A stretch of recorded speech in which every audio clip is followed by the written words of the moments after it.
વેરાવળના ward number 5માં આવેલા સરકારી આંગણવાડી કેન્દ્ર નંબર 117-114 બંદર રોડ ખાતે બાળકોને જ્ઞાનવર્ધક રમકડાનું વિતરણ કરવામાં આવ્યું હતું.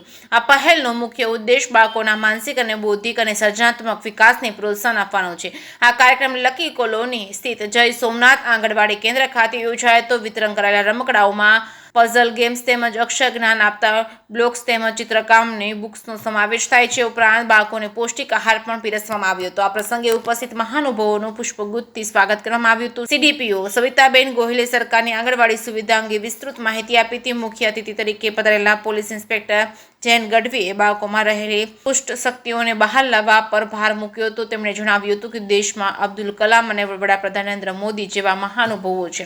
તે જ રીતે આ ભૂલકાઓમાંથી પણ કોઈ ઉચ્ચ મુકામ સુધી પહોંચી શકે છે. આ માટે નાનપણથી જ પાયાના ઘડતરમાં પૌષ્ટિક આહાર અને જ્ઞાનનું અત્યંત મહત્વ છે, જેથી બાળકોને નાનપણથી જ આંગણવાડી ખાતે મોકલાવા અને અનિવાર્ય છે.